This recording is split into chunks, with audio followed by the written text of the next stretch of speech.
میری شادی ہوئی تھی لیکن مجھے پتا تھا کہ یہ شادی صرف 24 گھنٹے کی ہے، اسی لیے مجھے کوئی پرواہ نہ تھی کیونکہ 24 گھنٹے گزر چکے تھے اور میں خوشی خوشی اٹھا تھا۔ یہ دن میری زندگی کے سب سے حسین دنوں میں سے ایک تھا، یا شاید پہلے ہی حسین دن تھا، کیونکہ پوری زندگی میں نے سمجھوتے کرتے ہی گزار دی۔ اپنے کمرے کا دروازہ کھول کر باہر نکلا تو سامنے کا منظر دیکھ کے ایسے لگا جیسے سانس بند ہو جائے گا۔ میں تو سوچ رہا تھا کہ شادی بس 24 گھنٹے کی ہے، لیکن میرے لیے وبال جان بن گئی، کیونکہ میں نے جس انسان سے شادی کی تھی وہ عورت نہیں بلکہ میرا نام ملک شعیب ہے، اور میں صرف نام کا ہی ملک تھا کیونکہ میری کوئی بھی عزت نہ تھی۔ میں غریب لیکن خوبصورت ترین آدمی تھا جس کے چہرے پہ جوانی کا غرور تھا، لیکن حالات نے میرے غرور کو خاک میں ملا دیا۔ میں بچپن سے ہی غربت کا مارا ہوا تھا، اور میرے باپ کا چھوٹا سا کام تھا جو کبھی چلتا اور کبھی بند ہو جاتا۔ میری ماں ایک سادہ سی عورت تھی، ہمیشہ شوہر کے سائے میں جینے کو عبادت سمجھتی تھی۔ میرے بہن بھائی نہیں تھے اور میں اکلوتا بیٹا تھا، اس لیے میرے ماں باپ کی نظریں ہمیشہ مجھ پر لگی رہتی۔ میری خوبصورتی میرے لیے عذاب بن گئی جب ایک بڑی عمر کی عورت کا مجھ پہ دل آ گیا، اور وہ عورت میرے باپ کے مالک کی بیوہ تھی اور اب خود ساری جائیداد سنبھال رہی تھی۔ اس کا شوہر کئی سال پہلے دنیا سے جا چکا تھا اور اب وہ تنہا زندگی گزار رہی تھی۔ میرا باپ بیمار رہنے لگا، اور جب وہ کام پہ نہیں جا سکتا تھا تو مجھے اس کے گھر بھیج دیتا۔ میں وہاں جا کر گاڑی چلاتا، چیزیں خرید کر لاتا اور کبھی کبھی باغیچے کی دیکھ بھال بھی کرتا۔ اس عورت کا نام سغرا تھا اور وہ مجھے عجیب نظروں سے دیکھتی۔ شروع میں نے اس کی نظروں کو نظر انداز کیا، لیکن پھر وہ مجھ سے باتیں کرنے لگی، میری تعریفیں کرنے لگی اور میرے ہاتھ پکڑنے لگی۔ میں الجھن میں پڑ گیا لیکن کچھ کہہ نہیں سکتا تھا کیونکہ وہ میری روزی کا ذریعہ تھی۔ ایک دن اس نے میرے باپ کو بلایا اور کہا کہ وہ مجھ سے شادی کرنا چاہتی ہے۔ وہ کہنے لگی کہ وہ میرے ماں باپ کا خیال رکھے گی اور ان کے لیے نوکر رکھے گی، ان کے کھانے پینے اور دوا دارو کا خرچہ اٹھائے گی۔ میرے باپ کی آنکھوں میں چمک آ گئی اور میری ماں نے چپ چاپ رضامندی ظاہر کر دی۔ میں احتجاج کرتا رہا، میں انکار کرتا رہا اور میں روتا رہا، لیکن میری ایک نہ سنی گئی، اور یوں صرف 22 سال کی عمر میں میری شادی اس عورت سے کر دی گئی جس کی عمر 40 سے اوپر تھی۔ میں ابھی زندگی کی بہاروں میں تھا اور وہ زندگی کی خزاں میں داخل ہو چکی تھی۔ میری شکل پہ جوانی تھی اور اس کے چہرے پر جھریوں کی گہرائی میں گم ماضی تھا۔ میرے دل میں کراہت تھی لیکن میں کچھ کر نہیں سکتا تھا کیونکہ اب میرے ماں باپ اس کے مہمان بن چکے تھے اور ان کے لیے ہر آسائش میسر تھی۔ سغرا نے شادی کے بعد مجھے کئی تحفے دیے، کپڑے، گھڑی، موبائل، کار، لیکن یہ سب میرے دل کا خلا نہیں بھر سکے۔ ہر رات ایک بوجھ بن کر گزرنے لگی اور میں اس کے قریب آنے سے کتراتا، لیکن وہ بس ضد رہتی اور مجھے برداشت کرنا پڑتا۔ مجھے اپنے آپ سے نفرت ہونے لگی اور میں آئینے میں اپنی صورت دیکھ کر شرمندہ ہونے لگا۔ زندگی ایک اذیت بن گئی، لیکن میں خاموش رہا کیونکہ میرے ماں باپ خوش تھے، ان کے پاس اب سب کچھ تھا۔ وقت گزرتا گیا، میں نے کاروبار سنبھالنا شروع کیا۔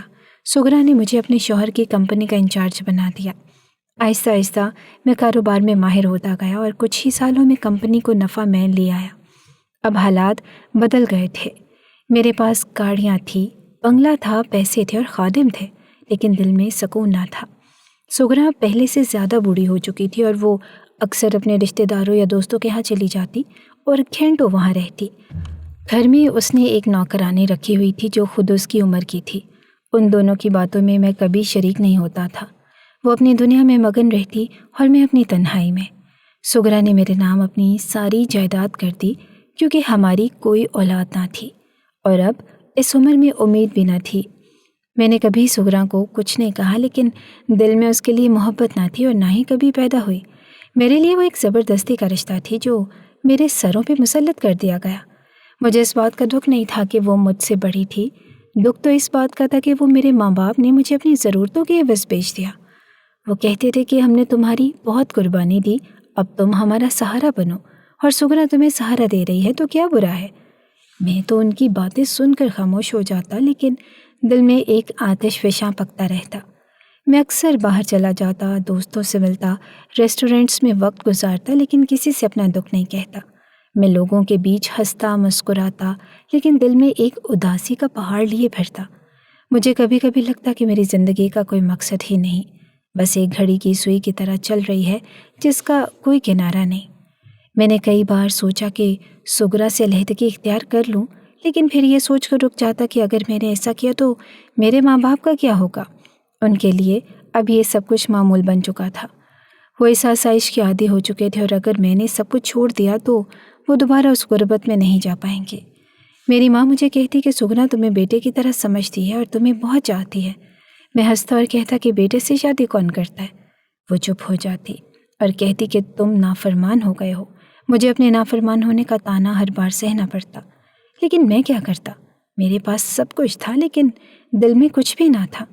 سغرا کی موجودگی ایک بوجھ بن چکی تھی جو میں ہر روز اپنے کندھوں پر اٹھاتا۔ میں بازار میں نکلتا تو نوجوان جوڑوں کو دیکھتا جو ایک دوسرے کے ہاتھوں میں ہاتھ ڈالے پھرتے تھے۔ میری عمر کے لڑکے اپنی بیویوں کے ساتھ خوشحال زندگی گزار رہے تھے، لیکن میں تنہا پھرتا۔ میرے ساتھ کوئی نہ ہوتا اور میری آنکھیں اکثر بھیگ جاتی، لیکن میں پونچھ لیتا اور کسی کو دکھ نہ دیتا۔ میری زندگی ایک بے جان کاغذ کی مانند تھی جس پہ کسی نے سیاہی پھیلا دی ہو، جس کے لفظ مٹ چکے ہوں اور مفہوم ختم ہو چکا ہو۔ میں نے کئی بار خدا سے دعا کی کہ مجھے نئی زندگی دے، لیکن میری دعائیں کسی اندھی دیوار سے ٹکرا کر واپس آ جاتی۔ میرے کاروبار میں مزید ترقی ہوئی، میں نے نئی برانچز کھولی، ملازمین کی تعداد بڑھ گئی، میں نے نیا دفتر بھی بنایا، لیکن یہ سب میرے دل کی خالی جگہ کو نہ بھر سکا۔ میں لوگوں کو مشورے دیتا، ان کے مسائل حل کرتا، لیکن اپنے دل کا مسئلہ کسی سے نہ کہہ پایا۔ اب جب میں 36 برس کا ہو چکا ہوں تو سغرا بالکل کمزور ہو چکی ہے اور وہ اکثر بیمار رہتی ہے، اور اس کا زیادہ تر وقت اپنے رشتہ داروں کے گھروں میں گزر جاتا ہے۔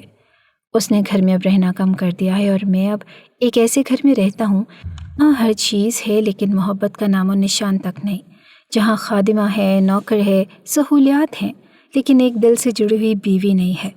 کبھی کبھی میں رات کو دیر تک جاگتا رہتا ہوں، آسمان کو تکتا ہوں اور سوچتا ہوں کہ اگر میں بغاوت کرتا، انکار کر دیتا تو کیا میری زندگی مختلف ہوتی؟ شاید ہوتی۔ شاید میں آج کسی ایک ایسی عورت کے ساتھ ہوتا جو میرے دل کو خوشی دیتی، میرے لیے کھانا بناتی، میرا انتظار کرتی، لیکن اب یہ سب خواب لگتے ہیں، اور خواب بھی وہ جو آنکھ کھلتے ہی ٹوٹ جائیں۔ میں اپنے آپ سے وعدے کرتا ہوں کہ اب نئی شروعات کروں گا، لیکن پھر خود کو ایک بند کمرے میں پاتا ہوں جہاں صرف تنہائی ہے اور میرے جیسا ملک جو صرف نام کا ہے۔ حقیقت میں تو بس ایک سودا تھا جو بیچ دیا گیا۔ ایک دن میں صحن میں بیٹھا اپنے کاغذات دیکھ رہا تھا۔ گرمی کا موسم تھا اور ہوا میں نمی تھی اور فضا میں ایک عجیب سی بیزاری تھی۔ گھر میں آج کچھ زیادہ خاموشی تھی اور سغرا صبح ہی کسی رشتہ دار کے ہاں گئی تھی اور نوکرانی بھی کسی بہانے چھٹی پر تھی۔ میں اپنی دنیا میں گم تھا کہ اچانک دروازے پر دستک ہوئی۔ میں نے چونک کر دروازے کی طرف دیکھا۔ دروازہ کھلا تو ایک جوان اور خوبصورت لڑکی سامنے کھڑی تھی جس کی آنکھوں میں گھبراہٹ اور چہرے پر پسینہ تھا۔ میں نے پہلی بار اسے اس انداز سے دیکھا، حالانکہ چہرہ جانا پہچانا لگا، لیکن یاد نہ آیا کہ کہاں دیکھا ہے۔ میں نے سوالیہ نظروں سے پوچھا کہ جی کیا کام ہے؟ وہ تھوڑی جھجکی، پھر بولی کہ کیا آپ شعیب صاحب ہیں؟ میں نے کہا کہ جی ہاں۔ کہنے لگی کہ میں ماسی حلیمہ کی بیٹی ہوں۔ یہ سنتے ہی میرے ذہن میں ایک دھندلا سا چہرہ ابھرا۔ ماسی حلیمہ، وہی عورت جو پچھلے کئی سالوں سے ہمارے ہاں کام کر رہی تھی، جو سغرا کی پرانی ملازمہ تھی، جس نے کئی بار ہمارے برتن دھوئے، فرش صاف کیے، کپڑے دھوئے اور کبھی شکایت نہ کی، لیکن میں نے اس کی بیٹی کو کبھی نہ دیکھا تھا، یا شاید دیکھا ہو لیکن اس طرح نہیں جیسے آج دیکھ رہا تھا۔ میں نے حیرانی سے کہا کہ تم ماسی حلیمہ کی بیٹی ہو، تم تو اپنی ماں پر نہیں گئی، وہ تو ایک عام سی کالی عورت تھی، لیکن تم تو جیسے کسی فلم کی ہیروئن ہو۔ مجھے حیرت ہوئی کہ اس جیسی عورت کی اتنی خوبصورت بیٹی ہو سکتی ہے۔ پھر میں نے پوچھا کہ تم یہاں کیوں آئی ہو اور ماسی خود کیوں نہیں آئی؟ اس پر اس کی آنکھیں بھر آئیں اور اس نے بتایا کہ ماسی کافی دنوں سے بیمار ہے لیکن کام پر آتی رہی کیونکہ اس کے پاس علاج کے پیسے نہ تھے۔ اب بیماری حد سے بڑھ گئی ہے اور ڈاکٹرز نے کہا ہے کہ ان کا گردوں کا آپریشن کرنا ہوگا۔ میں نے کہا کہ یہ تو بہت سنجیدہ بات ہے، لیکن پھر اس نے کہا کہ سرکاری ہسپتال بھی 6.5 لاکھ مانگ رہا ہے اور میرے پاس اتنے پیسے نہیں ہیں، اس لیے میں آپ کے پاس آئی ہوں کیونکہ امی نے کہا ہے کہ شعیب صاحب اچھے انسان ہیں، شاید ہماری مدد کریں۔ وہ میری طرف دیکھ رہی تھی لیکن میرے دل میں ایک اور ہی خیال آ گیا۔ گھر خالی تھا، کوئی دیکھنے والا نہ تھا اور میری بیوی بھی 2-3 دن کے لیے شہر سے باہر گئی تھی۔ نہ ماسی نہ کوئی نوکرانی۔ اس لڑکی کی جوانی اور معصومیت میرے دل میں ایک خطرناک لہر لے آئی۔ میں نے نظریں چراتے ہوئے کہا کہ دیکھو، 4.5 لاکھ بہت بڑی رقم ہے۔ کوئی بھی اتنے پیسے کسی کے کہنے پر نہیں دیتا، وہ بھی ایک نوکرانی کے علاج کے لیے۔ تم لوگ ہمارے نوکر ہو، رشتہ دار تو نہیں کہ یوں بڑی رقم دے دی جائے۔ اس نے آہ بھری اور کہا کہ یہ بات تو ٹھیک ہے، لیکن ہم بھی مجبور ہیں۔ میں نے اسے ایک نظر دیکھا اور پھر اپنی نیت بیان کر دی۔ میں نے کہا کہ میں تمہیں یہ پیسے دے سکتا ہوں، لیکن شرط یہ ہے کہ تمہیں میرے ساتھ آج کی رات گزارنی ہوگی۔ وہ ایک لمحے کے لیے ساکت ہو گئی۔ اس کی آنکھیں پھیل گئی اور اس کے چہرے کا رنگ اڑ سا گیا۔ شاید اس نے سوچا بھی نہ تھا کہ ایک دن ایسا بھی آئے گا۔ وہ زمین پر بیٹھ گئی اور رونے لگی، ہاتھ جوڑنے لگی، کہنے لگی کہ میری ماں کے سوا میرا کوئی نہیں ہے۔ مجھے سمجھ نہیں آ رہی کہ میں کیا کروں، لیکن پھر تھوڑا سوچ کر بولی کہ میری بھی ایک شرط ہے کہ اگر آپ کو میرے ساتھ وقت گزارنا ہے تو آپ کو نکاح کرنا ہوگا۔ میں شریف لڑکی ہوں اور بغیر نکاح کے کسی مرد کے ساتھ وقت نہیں گزار سکتی۔ میں نے کہا کہ مجھے اس پر کوئی اعتراض نہیں، لیکن شرط وہی ہے، نکاح کے بعد رات میرے ساتھ گزارنی ہوگی۔ اس نے سر جھکایا اور کہا کہ مجھے کچھ وقت دیجیے، میں گواہوں اور مولوی صاحب کا بندوبست کر لیتی ہوں۔ میں نے سر ہلا دیا اور تھوڑی دیر کے بعد وہ اپنے 2-3 کزنس کے ساتھ آئی اور ان کے ساتھ ایک سفید داڑھی والے مولوی صاحب بھی تھے۔ نکاح پڑھایا گیا اور حق مہر میں کچھ رقم لکھی گئی اور نکاح نامے پر میرے دستخط لیے گئے۔ اس نکاح نامے میں کچھ باتیں ایسی لکھی گئی جو مجھے عجیب لگی، لیکن میں نے پرواہ نہ کی کیونکہ میرا مقصد تو صرف ایک رات کا ساتھ تھا۔ نکاح کے فوراً بعد میں نے اس کے کزنس کو 6.5 لاکھ روپے نقد دیے۔ انہوں نے مجھے دعا دی اور سریلی کو تسلی دی کہ ہم فوراً امی کا علاج کروائیں گے اور جلد وہ صحت یاب بھی ہو جائیں گی۔ وہ سب چلے گئے اور اب سریلی میرے ساتھ تھی، ایک نئی دلہن کی طرح تیار ہوئی تھی، لیکن اس کی آنکھوں میں آنسو تھے اور چہرے پر خوف۔ میں نے اسے تسلی دی اور کہا کہ تم گھبراؤ نہیں، نکاح ہو چکا ہے، اب تو میری بیوی ہو، تمہاری عزت میرے پاس امانت ہے۔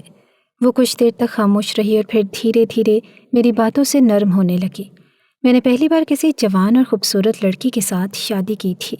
میری پرانی خواہش تھی کہ کوئی ایسی لڑکی میری بیوی بنے جسے دیکھ کر دل باغ باغ ہو جائے، اور آج وہ لمحہ آ گیا تھا۔ سغرا کی پرچھائیاں میرے ذہن سے ہٹنے لگیں اور اس کی جگہ سریلی کے نقوش ابھرنے لگے۔ رات دھیرے دھیرے گزرنے لگی اور وہ میری باتوں کا جواب دینے لگی، ہنسنے لگی، شرمانے لگی۔ میں اس کے حسن میں کھو گیا اور اس کی موجودگی نے میری تنہائی ختم کر دی۔ میں نے اس رات کے ہر لمحے کو محسوس کیا، ہر سانس کو جیا، اور وہ رات میری زندگی کی سب سے حسین رات تھی۔ مجھے یوں لگا جیسے میں صدیوں سے کسی پیاسے صحرا کا مسافر تھا اور آج پہلی بار کسی چشمے سے سیراب ہو رہا ہوں۔ وہ رات خواب جیسی تھی، ایک ایسا خواب جسے میں کئی بار جاگتی آنکھوں سے دیکھ چکا تھا، لیکن کبھی حقیقت نہ ہوا۔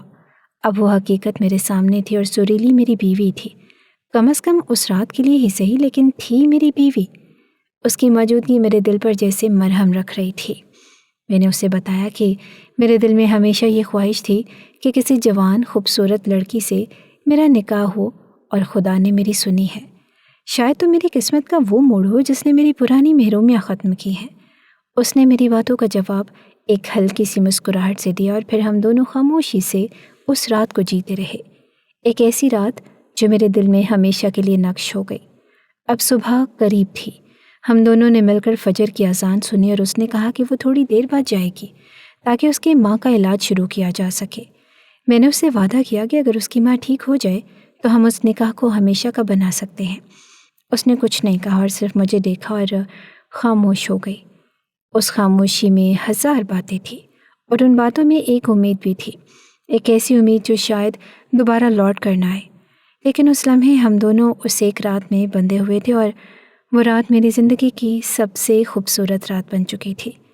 سریلی میرے کمرے میں موجود تھی اور دن کی روشنی کھڑکی سے اندر جھانک رہی تھی۔ میرے دل کی دھڑکن بڑھ رہی تھی، جانتا تھا کہ اب وقت آن پہنچا ہے جب ہمیں اپنی راہیں جدا کرنی ہے، کیونکہ ہمارا معاہدہ صرف 24 گھنٹوں کا تھا، لیکن دل کسی اور طرف مائل ہو چکا تھا۔ سریلی جب جاگی اور باہر آئی تو میں نے ناشتہ بنایا ہوا تھا اور رکھا تھا۔ میں نے کہا، بتاؤ کیا کرنا ہے؟ وہ مسکرائی اور کہنے لگی کہ کیا کرنا ہے، آپ میرے شوہر ہیں اور میں آپ کی بیوی۔ میں نے چونک کر اس کی طرف دیکھا اور کہا کہ نہیں، ہم نے تو ایک دن کے لیے شادی کی تھی، تمہیں طلاق دینی ہے۔ وہ کہنے لگی کہ میں طلاق نہیں لینا چاہتی۔ میں نے کہا کہ پاگل ہو گئے ہو، میں تمہیں اپنے ساتھ نہیں رکھ سکتا۔ میری ایک بیوی پہلے سے موجود ہے اور وہ بہت بااثر عورت ہے۔ اگر اسے معلوم ہو گیا تو وہ میری زندگی تباہ کر دے گی، میری جائیداد لے لے گی اور میں سڑک پر آ جاؤں گا۔ لیکن وہ بس ضد تھی اور اس کا انداز بدل چکا تھا۔ وہ خود کو اب میری بیوی سمجھنے لگی۔ اس نے کہا کہ میں آپ کے ساتھ ہنسی خوشی زندگی گزارنا چاہتی ہوں۔ آپ کی بیوی ضعیف ہے، آپ خود جوان ہیں، آپ کے جذبات ہیں، خواہشات ہیں جو صرف ایک جوان بیوی ہی پوری کر سکتی ہے۔ میں نے دل میں سوچا کہ یہ بات تو سچ ہے، لیکن میں اپنی پہلی بیوی کو کیسے نظر انداز کر سکتا ہوں؟ ابھی ہم یہ باتیں کر ہی رہے تھے کہ اچانک گھر کا دروازہ کھلا اور سغرا اندر آ گئی۔ میں نے ایک دم سریلی کو اشارہ کیا کہ چلی جاؤ، لیکن اس نے انسنی کر دی۔ سغرا نے ہمیں ساتھ دے کر حیرانی سے سوال کیا کہ یہ کون ہے؟ میں نے ابھی کچھ کہنے کی کوشش کی تھی کہ سریلی بول پڑی اور ساری کہانی سنا دی کہ کیسے ہم نے نکاح کیا اور شادی کی پہلی رات بھی گزر چکی ہے۔ سغرا کا چہرہ زرد ہو گیا۔ وہ صدمے سے ایک طرف بیٹھ گئی اور اس نے میرے چہرے کی طرف دیکھا اور کہا کہ تم نے مجھے دھوکہ دیا۔